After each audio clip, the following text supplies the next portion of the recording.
অমিত শাহ এই মুহূর্তে ভারতবর্ষের রাজনীতির চাণক্য বললে যার নাম সবার প্রথমে উঠে আসে সে হলেন অমিত শাহ। কিন্তু এই অমিত শাহ নিজের সহপাঠিনীর সঙ্গে, নিজের ক্লাসের ছাত্রীর সঙ্গে কি করেছিলেন জানেন?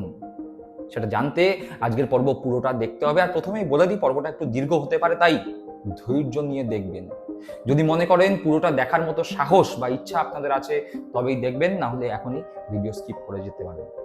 আর যারা এই পর্ব পুরোটা দেখবেন তাদের কাছে অনুরোধ করব, যদি আপনাদের মনে হয় যে এই পর্বটি শেয়ার করার মতো, তাহলে অবশ্যই পর্বটি শেয়ার করবেন এবং আপনাদের কাছে করজোড়ে নিবেদন করি চ্যানেলটিকে সাবস্ক্রাইব করে রাখবেন। অমিত শাহ এখনকার ঘটনা নয়, 80-র দশকের ঘটনা। সবে সবে ছাত্র রাজনীতি করছেন, এবিভিপি অর্থাৎ আরএসএস এর ছাত্র সংগঠন। নিজে যেই কলেজে পড়েন সেই ক্লাসে তিনি ভোটে দাঁড়িয়েছেন ঘটনাচক্রে। যেই ক্লাসে তিনি পড়েন সেই ক্লাসে ছেলে এবং মেয়ের সংখ্যার অনুপাত 50-50 অর্থাৎ সমান সমান। অমিত শাহ বুঝলেন যে ভোটে আমি তো দাঁড়িয়েছি, কিন্তু আমার বিপক্ষে কে ভোটে দাঁড়িয়েছে জানতে হবে, দেখতে হবে। তার আগে আপনারা জানেন যে এই মুহূর্তে ভারতবর্ষে যে কোনো রাজ্যে ভোট হোক না কেন, বিজেপি যার উপর সব থেকে বেশি নির্ভর করে সে হচ্ছে অমিত শাহ। ঘোড়া কেনাবেচা অর্থাৎ এমএলএ বা এমপি কেনাবেচার ক্ষেত্রে যার ক্ষুধার মস্তিষ্ক সবসময় কাজে লেগে এসছে বিভিন্ন জায়গায় সরকার গঠন করা থেকে সরকার ফেলে দেওয়ার জন্য, সেটি অমিত শাহ। এবং এই যে গুণ বা দোষ যেটি আপনি বলুন না কেন, সেটি এই হঠাৎ করে অমিত শাহর মধ্যে আসেনি। এই বীজ বপন হয়েছে সেই ছাত্র রাজনীতির সময় থেকে।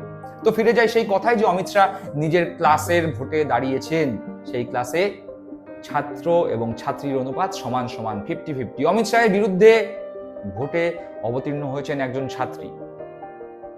50-50 ভোট অনুপাত প্রমাদ গুনলেন অমিত শাহ। বুঝতে পারলেন যে ছাত্রী যেহেতু ভোটে দাঁড়িয়েছে, তাই 50% ছাত্রী আমাদের ক্লাসে রয়েছে, তাই সেই পুরো সম্পূর্ণ ছাত্রীরা দলবদ্ধভাবে একজন মহিলাকে ভোটে জেনারের জন্যই ভোটদান করবে।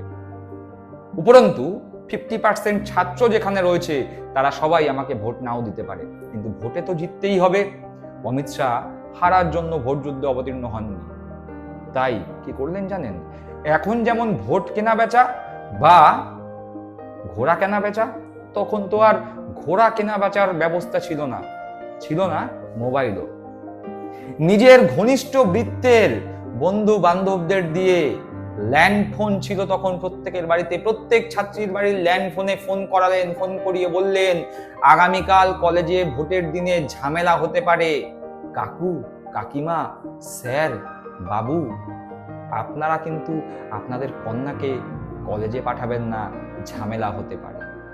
স্বাভাবিকভাবেই পিতামাতা অভিভাবকরা ভীত সন্ত্রস্ত হয়। পরের দিন অর্থাৎ ভোটের দিন তারা কেউ নিজেদের কন্যাকে কলেজে পাঠাতে রাজি ছিল না। স্বাভাবিকভাবেই দেখা যায় যে অত্যন্ত অল্প সংখ্যক মহিলা বা ছাত্রী সেদিন কলেজে উপস্থিত হয়। ফলে ড্যাং ড্যাং করে ভোটে জিতে বেরিয়ে যায় অমিত শাহ, ক্লাসে জিতে বেরিয়ে যায় অমিত শাহ।